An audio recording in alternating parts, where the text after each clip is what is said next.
Nah, kecenderungan orang yang misalnya lagi ngalamin tantangan ya, atau stres atau lagi masalah dalam hidupnya adalah dia cenderung ya, kalau nggak misalnya ngamuk, marah-marah, dia jadi pendiam. Dia diam, dia kayak nggak bisa ngapa-ngapain, ya, dia lemes, dia freezing. Ya, itu adalah reaksi yang agak-agak alamiah. Cuman gini, saya juga beberapa waktu yang lalu atau beberapa tahun yang lalu itu mengalami tantangan yang berat banget ya, luar biasa. Saya sampai kayak agak-agak mau depresi gitulah, stres banget, COVID lah, inilah apa segala macam, stres banget. Aduh, gimana ya caranya? Tapi waktu itu saya mikirnya gini, saya kan waktu itu udah mulai membentuk, udah lumayan lama sih sebenarnya, mulai membentuk kebiasaan misalnya kayak meditasi, olahraga, terus pokoknya hal-hal yang baik lah. Dan saya ketika misalnya saat mengalami tantangan itu kayaknya jadi males ngapa-ngapain, males nih ngapa-ngapain, kita freezing nih, kayak dalam otak kita tuh kayak mikir gini, ngapain olahraga, ngapain meditasi, ngapain pernafasan, ngapain berbagi, toh nggak ada gunanya gitu, toh masalahku juga nggak selesai, ngapain, kan itu. Tapi cilakanya ketika misalnya nggak ngapa-ngapain juga ternyata menambah masalah itu makin parah.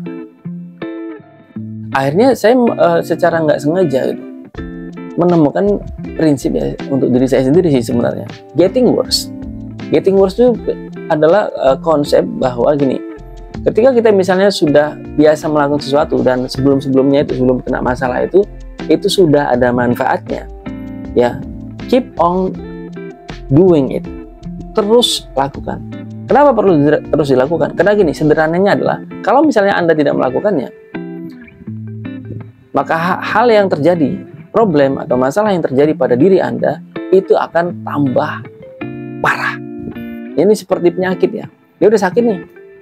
Ya gara-gara misalnya sering begadang, ya nggak pernah olahraga, terlalu sering makan gorengan lah, mie instan ya, terus minuman bersoda dan lain sebagainya, ya kan? KO nih dia gitu, KO. Terus dia mulailah olahraga, tapi kok kayak belum terlalu ada perubahan gitu. Akhirnya dia memutuskan untuk balik lagi. Nah, apa yang terjadi? Itu makin parah jadinya, makin parah, akhirnya meninggal.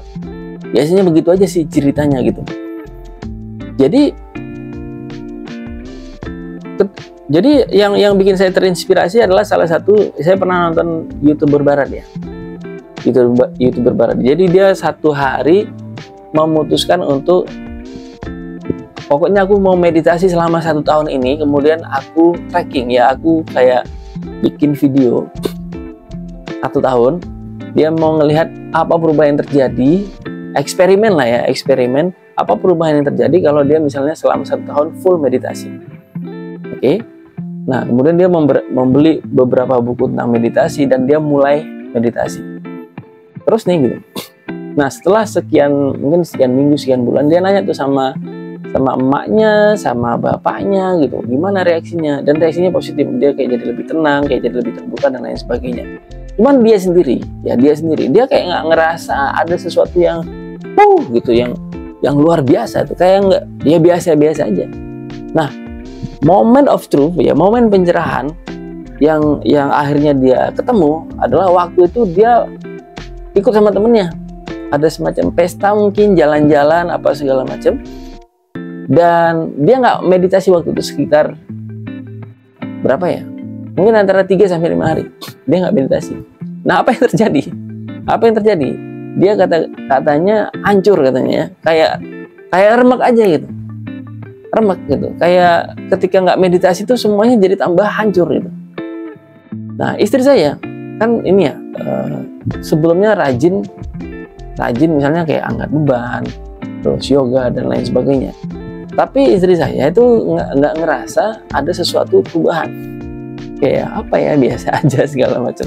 Udah rutin nih, udah berapa bulan gitu, kayak biasa aja. Cuman ketika dia berhenti, istri saya berhenti olahraga, ya yoga lah, angkat beban segala macam, itu terasa banget ya, jadi gampang capek lah, mudah pegal, habis itu naik tangga ngos-ngosan dan lain sebagainya gitu. Ya, ternyata walaupun dia subtle, ya olahraga lah, meditasi segala macam, ternyata itu juga ngefek walaupun kita nggak sadar. Sama misalnya kayak saya misalnya udah berhenti nih olahraga lah, berhenti meditasi, itu masih pening juga, ya. Misalnya saya udah berhenti olahraga gitu. Jadi rasa pening itu jadi kayak makin berlipat-lipat, makin hancur, kayak makin depresi. Sementara kalau misalnya walaupun kita sedang ngalamin masalah, tantangan, tapi tetap olahraga, tetap meditasi, tetap pernapasan, kita tetap membaca buku, kita tetap sharing, ya, kita tetap berinteraksi, itu masalahnya minimal tidak akan tambah parah. Dan misalnya kalau terus-menerus dilakukan, insya Allah memperbesar potensi kita menemukan pemecahan masalah kita secara permanen. Jadi misalnya Anda yang saat ini misalnya kayak lagi males ngapa-ngapain, kayak ngapain lah, percuma, itu nggak percuma.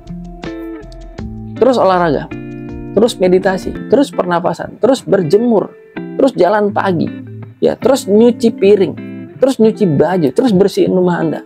Kenapa? Karena kalau nggak dilakukan makin tambah parah. Ya masalahnya ini akan tambah runyam, rumit, berbelit-belit. Jadi keep on going, ya terus aja. Dan insya Allah biasanya kalau misalnya Anda rutin meditasi, ya rutin pernapasan, rutin misalnya kayak olahraga, biasanya itu kan dalam kondisi rileks nih, itu akan ketemu solusinya. Karena bawah sadar kita tuh terus-menerus menggoogling atau mencari solusi dari problem yang sedang kita alami saat ini. Ya minimal kalau misalnya kita melakukannya, masalah kita insya Allah tidak akan tambah parah, dan insya Allah membuka kemungkinan lebih besar untuk membereskan masalahnya, ketimbang tidak melakukan sesuatu dan bikin itu jadi makin parah. Ya saya doakan semua yang ada di sini, semua masalahnya beres, ya semakin hari semakin bahagia, semakin berlimpah, rezekinya tambah banyak, ya bahagia dunia akhirat, diberikan sama Allah keberkahan pada ilmunya, umurnya, dan rezekinya di dunia dan di akhirat. Dan semuanya juga terjadi pada diri, selain pada dirinya juga pada anak keturunannya hingga hari kiamat. Amin, amin ya robbal alamin. Anda kalau misalnya ada pertanyaan, itu silakan ya di kolom komen, silakan diskusi yang sehat. Saya mohon maaf kalau misalnya ada kata yang salah. Saya Fahmi Arafat Daulay. Assalamualaikum warahmatullahi wabarakatuh.